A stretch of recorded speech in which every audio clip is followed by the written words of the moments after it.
దేశంలో ఎక్కడా లేని విధంగా రాజన్న సిరిసిల్ల జిల్లా వేములవాడ రాజరాలయంలో శివుని వాహనం నందిని దేవుడిలా కొలుస్తూ మొక్కులు చెల్లించుకున్న ఆనవాయితీ ఉంది. రాజన్న ఆలయ అధికారుల నిర్లక్ష్యంతో శివుని వాహనమైన కోడలు మృత్యు ఘోషతో బిలవిల్లాడుతున్నాయి. నిత్యం పదుల సంఖ్యలో స్వామివారి ఘోషాలలోని కోడలు మృత్యువాత పడితే ఆలయ అధికారులు గుట్టు చప్పుడు కాకుండా ఖననం చేస్తూ భక్తుల మనోభావాల్ని దెబ్బతీస్తున్నారు. దక్షిణ కాశీగా పేరుగాంచిన వేములవాడ రాజన్న ఆలయంలో కోడెమొక్కు అత్యంత పవిత్రమైందిగా భక్తులు భావిస్తుంటారు. ఏటా స్వామివారికి ఈ కోడెమొక్కుపై 25 కోట్ల రూపాయలకు పైగా ఆదాయం సమకూరుతోంది. అయితే భక్తులు సమర్పించిన నిజ కోడలను రైతులకు అందజేసే విధానం ఉండగా పలుమార్లు అధికారులు అవకతవకలకు పాల్పడడంతో గత 6 మాసాలుగా వాటి పంపిణీని ఆలయ అధికారులు నిలిపివేశారు. ప్రతి రైతుకు పట్టాదారు పాస్ పుస్తకం పరిశీలించి వ్యక్తిగతంగా వాటిని సంరక్షిస్తామని అఫిడవిట్ తీసుకుని అప్పగించే విధానం ఉండగా పెద్ద మొత్తంలో ఒకరికి అప్పగించగా వివాదానికి దారితీసింది. ప్రసిద్ధ పుణ్యక్షేత్రమైనటువంటి శ్రీ వేములవాడ రాజరాజేశ్వర స్వామి ఆలయంలో మరి అనాదిగా ఇక్కడ కోరిన కోరికలు తీర్చే దేవుడుగా, పేదల దేవుడుగా పేరొందింది. మరి ఏదైనా కోరిక నెరవేరితే నీకు కోడెని కట్టేస్తాం రాజన్న అని దాదాపు పేదలు మొక్కుకుంటే మరి నెరవేరిన వెంటనే వారు ఆ రాజన్నకి ఇష్టమైన కొల్లాను మరి ఇక్కడ కోడె మొక్కుగా అప్పచెప్తా ఉంటారు. మరి లక్షల ఆదాయం ఈ కోడె మొక్కుపై పేదల నుంచి ముక్కుపిండి వసూలు చేస్తున్నప్పటికీ మరి ఈ ప్రభుత్వంలో మరి భక్తులపై వారి యొక్క ఇబ్బందులపై అదేవిధంగా ఇక్కడ కోడెల మృతులపై వారి ఇంతవరకు పర్యవేక్షణ లేదు. మరి గతంలో ఈ రాష్ట్ర ప్రభుత్వం రైతులకు కోడెలను మరి విడతల వారీగా అప్పచెప్పి ఏదో మొక్కుబడిగా 2 విడతలుగా ఇచ్చి ఇప్పుడు వాటి సంరక్షణను మరిచి మరి ఈ యొక్క పాలన కొనసాగిస్తా ఉన్నారు. వేములవాడ రాజన్న ఆలయ అధికారులు మరి ప్రభుత్వం కనీసం కోడలు మరి ఈ చనిపోయినాక వచ్చి కలెక్టర్ గారు మరి ఏదో పశు వైద్యశాల అధికారులను పంపడం కాదు, మరి ముందుగానే వారి ఆరోగ్యంపై, వాటి సంరక్షణపై, వాటి పర్యవేక్షణపై శ్రద్ధ ఉండాలని మేము భక్తులుగా కోరుతా ఉన్నాం.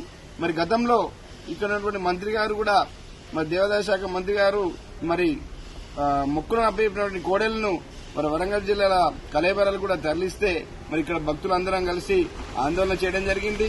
మరి వాటిపై వివరణ అడిగితే కూడా ప్రభుత్వం నుంచి స్పందన లేదు. మరి ఈ యొక్క మన భక్తుల ఆత్మగౌరవంపై మరి ఇక్కడ ఉన్నటువంటి అధికారులకు ఏమాత్రం సిద్ధశుద్ధి లేదని చెప్పి భక్తులుగా మేము ఆందోళన చెందుతా ఉన్నాం. మరి వెంటనే మరి కోడలు మృత్యువాత పడకుండా చర్యలు తీసుకోవాలి. మరి కోట్ల ఆదాయాన్ని మరి పక్కదారి పట్టించడం కాదు, మరి వాటికి కూడా కేటాయించి వాటి సంరక్షణకు చర్యలు తీసుకోవాలని భక్తులుగా మేము డిమాండ్ చేస్తా ఉన్నాం. ప్రస్తుతం స్వామివారికి భక్తులు సమర్పిస్తున్న నిజ కోడలను తిప్పాపూర్ గోశాలలో సంరక్షిస్తున్నారు. తిప్పాపూర్ గోశాలలో సుమారు 600 కోడలకు వసతి సౌకర్యాలు ఉండగా ప్రస్తుతం 1200కు పైగా కోడలు రావడంతో సరైన వసతి సౌకర్యం లేక మృత్యువాత పడుతున్నట్టుగా భక్తులు ఆరోపిస్తున్నారు. 100 కోట్ల ఆదాయమున్న కోడల సంరక్షణలో రాజన్న ఆలయ అధికారులు నిర్లక్ష్యం వహిస్తున్నారని పలువురు ఆవేదన వ్యక్తం చేస్తున్నారు. దక్షిణ కాశీగా పేరుగాంచినటువంటి వేములవాడ ఎంతో పేద భక్తులకు కొంగు బంగారమై కోరిన కోరికలు తీర్చే ఈ రాజన్న వారి కొడుకులకు, బిడ్డలకు మంచి జరగాలని, వారి కుటుంబం బాగుండాలని ఎన్నో మొక్కులు మొక్కి ప్రేమతో ఆ కోడను తీసుకొచ్చి వేములవాడ రాజన్నకు సమర్పించడం జరుగుతుంది. గత కొన్ని సంవత్సరాలుగా ఇది ఒక ఆనవాయితీగా వస్తుంది.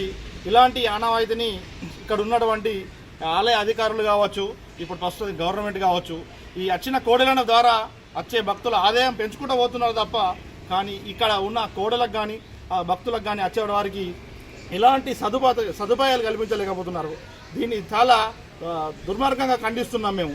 ఎందుకంటే కోట్ల రూపాయలు వస్తే వాళ్ళు జీతాలు తీసుకుంటున్నారు, గవర్నమెంట్కు ఆదాయం పెరుగుతుంది, కానీ ఈ సాధారణ భక్తులకు ఎలాంటి కార్యక్రమాలు కానీ వసతులు కానీ కల్పించడం లేదు.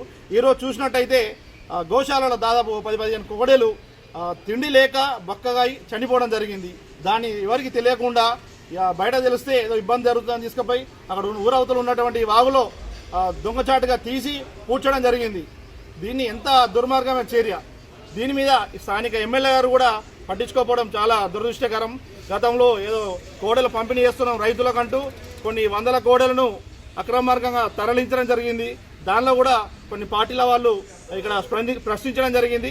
దాంతో అది ఆ రోజు అక్కడికి అయిపోవడం జరిగింది. కానీ ఇప్పుడున్న పరిస్థితుల్లో ఒక డాక్టర్ కూడా లేకపోవడం చాలా బాధాకరం. దీనికి వెంటనే ఒక డాక్టర్ని కేటాయించి ఆ పశువులకు సంబంధించిన ప్రతి ఒక్క ఆరోగ్యాన్ని చూసుకోవాలని, దానికి కావాల్సిన వసతులు కల్పించాలని ఒక భక్తుడిగా కోరుకుంటున్నాను.